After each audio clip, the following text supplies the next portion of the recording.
All right, so we're diving into something a little different today. This is a weird one. Yeah, definitely strange. Yeah. Missing person case. Cold for years. Pops up again, but with a twist. Like, seriously unexpected. Out there, for sure. Okay, so get this. Halifax, Nova Scotia, recent news article, guy named Matt Harvey, vanished a few years back. 2024, just like now, actually, while on a solo camping trip. Just gone. Poof. And searches, I mean, they really looked for him, turned up nothing. Nothing. Until now. And this is where it gets weird. This isn't your typical, oh, he was found safe and sound situation. Not even close. Right.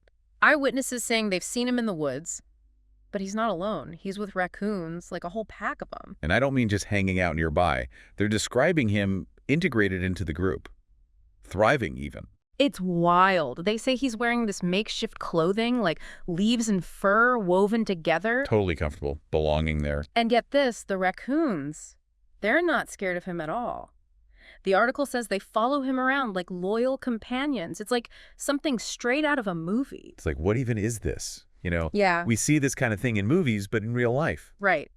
And it makes you wonder, what's going on here? Like, on a deeper level, you've talked before about how humans can form these incredible bonds with animals, even wild ones. Right, Jane Goodall and the chimpanzees. Exactly. Yep. Did her work offer any insights into, like, the potential changes humans might go through psychologically or socially living like that amongst animals? Well, Goodall's research really blew the lid off what we thought we knew about animal behavior, especially primates. Mm-hmm. You know, communication, social structures, even hints of empathy in chimps. It's amazing. Yeah, and while she wasn't studying humans living with the chimps, her work really makes you question, like, what's possible in terms of adaptation, even for us? So bringing it back to Matt Harvey, what could explain this? Why choose this life, this way of living? It's a great question. And we're talking years of isolation, right?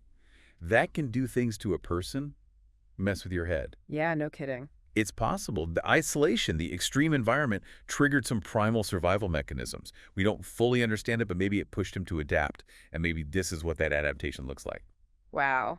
You know, and this whole Raccoon King nickname the locals have given him, it's kind of fitting in a way. I know, right? Like, it blends this real-life mystery with almost like a mythical element. Yeah, total folklore vibe. Okay, but speaking of the raccoons themselves, what do we actually know about their behavior? Oh, they're fascinating, actually. Because, I mean, are they really capable of this kind of relationship, this connection? Raccoons, they're surprisingly intelligent, like problem solving, really good with their paws, almost like little hands.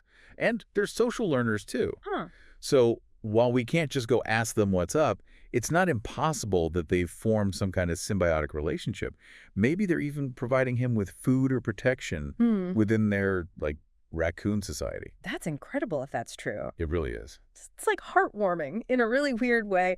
But there's also this other side to it, right? Well, the article mentioned the authorities are really urging people to stay away from him. Don't approach, don't interfere. Oh, right. Which makes you think about the ethics involved here. Totally. Is it even right to try to bring him back after all this time? It's a tough one. You know, your heart goes out to the guy and you want to help, but interfering could actually do more harm than good. Yeah. We're talking about a really delicate balance he's built over years.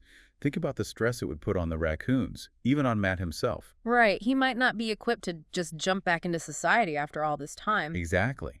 He's a different person now, shaped by his experiences. This whole story, it's a lot to process. You've got this missing person mystery, this image of a man not just surviving, but thriving in the wild with a pack of raccoons, no less. It really throws a wrench into what we consider normal, right?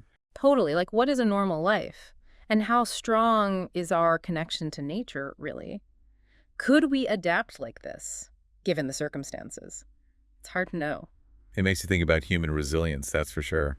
And the lines we draw between ourselves and the animal world, maybe those are blurrier than we think. It's a story that just stays with you, you know? And one that honestly leaves us with more questions than answers. Definitely. But maybe that's okay. Maybe sometimes the mystery is enough. I think so. Sometimes the not knowing is what makes it so compelling.